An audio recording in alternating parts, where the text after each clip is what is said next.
Bom, hoje eu vim falar um pouco sobre esse livro que eu li.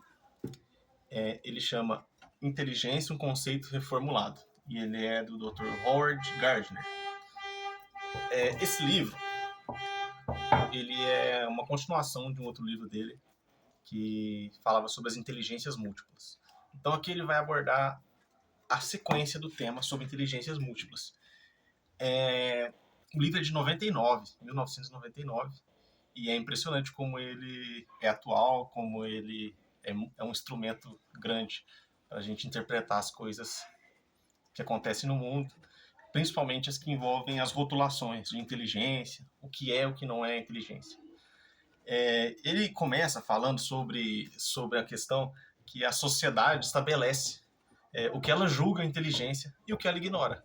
E eu achei esse conceito fantástico, porque muitas vezes a gente tem várias atributos que a gente desenvolve na vida que não nos valorizam em nada, porque não é julgado inteligente, não é julgado como positivo socialmente. Então, por mais que isso seja bom, que isso tenha efeitos positivos, na questão da rotulação, isso não te eleva a grau nenhum.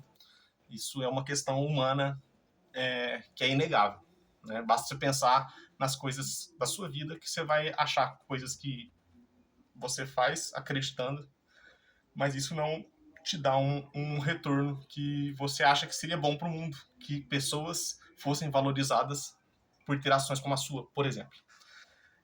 Ele fala que é essencial a gente saber que os parâmetros eles dependem da cultura que a gente está inserido. Então, tudo é variável nesse mundo gigante que a gente vive, vários locais, culturas completamente diferentes. O que é bom aqui é horrível em outro lugar e vice-versa.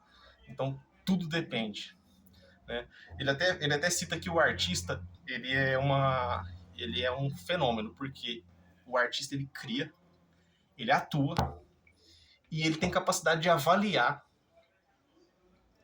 naquele campo em que ele trabalha.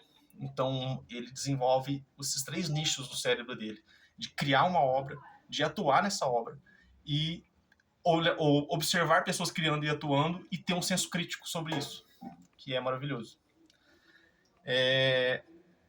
O conceito de inteligência ele é bem aberto, mas eu queria que vocês observassem isso não com um olhar preconceituoso, de que o que é inteligente, chamar de inteligente seja uma coisa essencial, ou inteligência é uma palavra que você não gosta.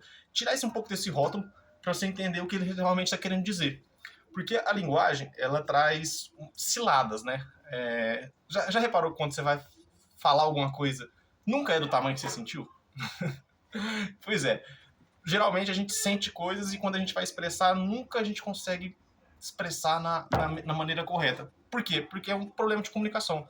A gente não é tão capaz de transmitir coisas na comunicação. Mas nós que falamos a língua portuguesa somos privilegiados. A língua portuguesa, ela te dá a gramática da língua portuguesa, ela é fantástica. Então você tem recursos. Se você se preparar, você estudar no sentido não acadêmico, no sentido de querer se expressar bem, você encontra muitos recursos de palavras existentes na nossa língua que muitas vezes a gente desconhece ou a gente não utiliza, mas a partir do momento que elas vão demonstrar mais fiel ao nosso sentimento, é a hora que a gente tem que incorporar elas na forma que a gente fala, né, e se expressa.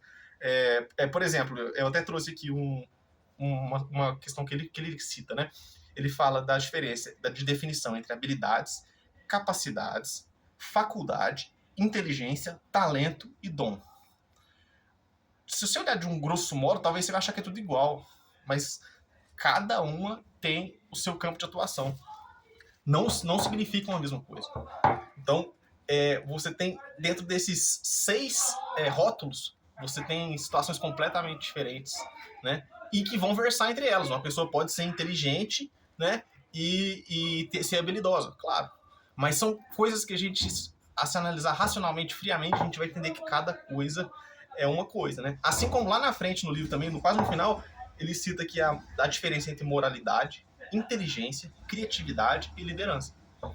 Querem colocar isso tudo num balaio só, como se você fosse um bom profissional, quando você tem essas questões.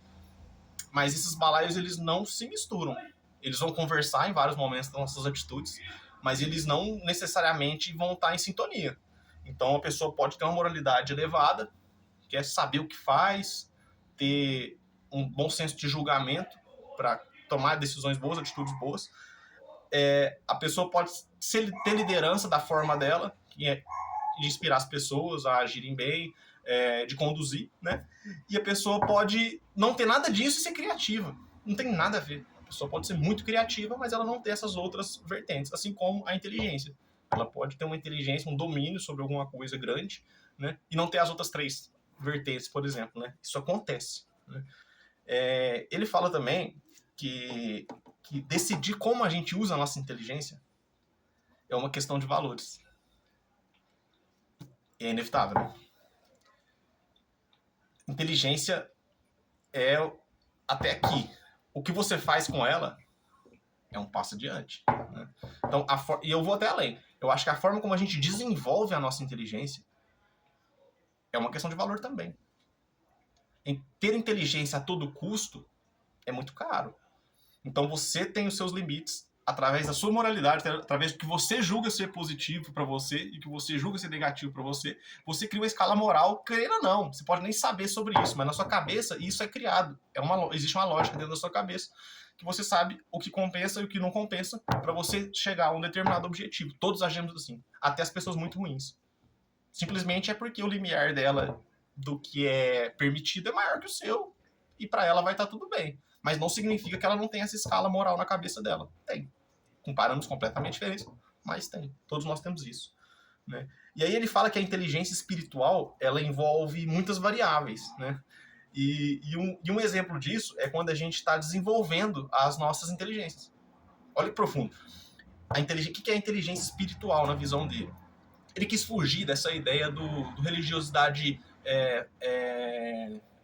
fanática que já trouxe muitos problemas para o mundo, né?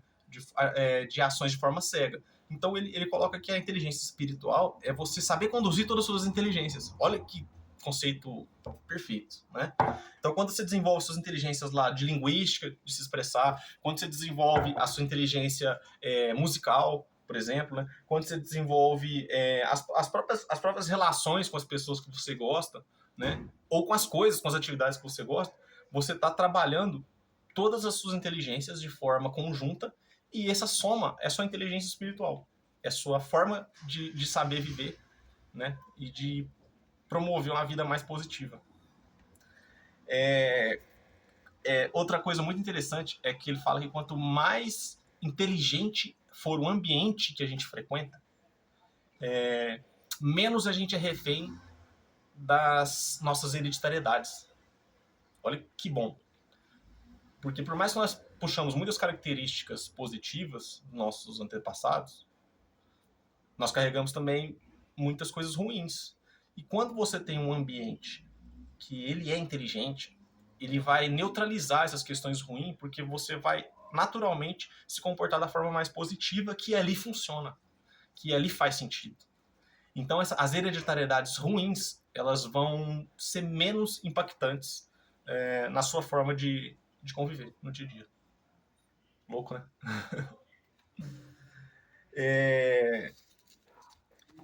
Uma parte engraçada do livro que ele fala assim, né? Me solte em um ambiente qualquer e você vai ver claramente as minhas inteligências e minhas burrices múltiplas. É isso. Qualquer ser humano, você solta ele num ambiente que não é o habitat dele, que ele não está ambientado, que ele não tem convivência, ele ali vai ficar muito claro no que ele é bom e no que ele é ruim. Muito claro, porque não há filtros, não há máscaras e não há como se adequar para parecer alguma coisa. Então, um ambiente novo, ele é sempre um holofote sobre as nossas qualidades e deficiências, né? E no sentido positivo, porque aí a gente pode se orgulhar das nossas qualidades e procurar melhorar as nossas dificuldades, né? Que vão vir à tona quando a gente está num ambiente diferente, né? Até porque hoje a gente vive num mundo que, infelizmente, é muito mais importante você parecer ser do que você ser.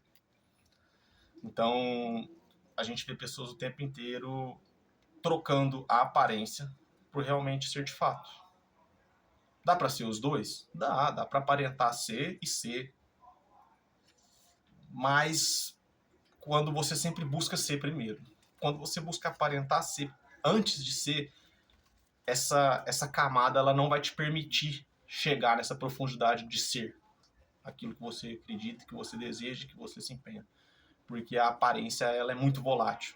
Ela vai te precisar que você vá para determinados ambientes, formas de comportar e exposições de acordo com o que o público deseja e não de dentro para fora, né? Então, que seja uma consequência à aparência. Primeiro, seja uma construção interior do que a gente realmente é e quer ser, que a gente está sempre querendo ser alguma coisa, ser melhor, né? Para finalizar, ele fala que o conhecimento é bom, mas que pra gente usar nossas crenças, como a gente acredita, né? Que as coisas funcionem, para criar dias melhores, né? Então, o que eu entendo sobre isso? Que transformar nosso conteúdo mental em atitudes, ou até em omissões, até em você não agir de certas maneiras, né? É a real inteligência. Eu acho que no livro todo ele flutua por vários tipos de inteligência, ele é muito aberto, muito dinâmico para falar sobre as inteligências que ele adquire, ele até cria categorias de inteligência, né, que não me faz muito sentido, porque eu acho que cada pessoa vê de uma forma, tal tipo de inteligência, mas eu respeito muito a forma que ele coloca tipos de inteligência, né, e acho que e como ele mesmo fala, né, eu concordo, são infinitas, são diversos tipos de inteligência diferentes, né, que a gente vai se adequar na vida, e às vezes depende da nossa idade também. Numa certa idade a gente vai observar alguns tipos de inteligência e a gente vai não ver outras que estão na nossa cara, mas é normal. Depois de certo tempo a gente vai enxergar algumas outras coisas, e uma coisa que a gente julgava inteligente passa a ser uma coisa que não, isso não faz sentido, né? Então, quando a gente transforma tudo que está aqui em ações, ou em não ações, não agir por causa do que a gente julga, do que a gente entende como sendo positivo, a gente realmente colocou a inteligência, as múltiplas inteligências que estão na nossa cabeça na prática, né? E consegue criar um ambiente melhor para nossa própria vida primeiro, e depois para quem estiver perto da gente, né? Isso é natural e inevitável. O ser humano é um ser de convivência, né? Então é isso. Bom, eu tentei colocar de uma forma que eu entendi, né, sobre esse livro. Recomendo a leitura, tanto esse quanto o anterior dele, que é Inteligências Múltiplas. Esse é Inteligência, o Conceito Reformulado. E fico feliz de ver escritores de livros há mais de 25 anos que já se atentavam para essas coisas e já colocavam essa gama de possibilidades de avaliar alguém por várias inteligências, e não só pela que está na cartilha, não só pela que está na academia, nas faculdades, nas escolas, nos concursos públicos, qualquer tipo de avaliação que muitas vezes são muito deficientes e não medem realmente a capacidade de cada ser humano. Todos nós temos muitas capacidades. Se a gente souber explorar na nossa vida, para benefício nosso e da sociedade, a gente tende a ter uma vida mais plena, e isso alimentará a nossa consciência, sem dúvida nenhuma. É isso.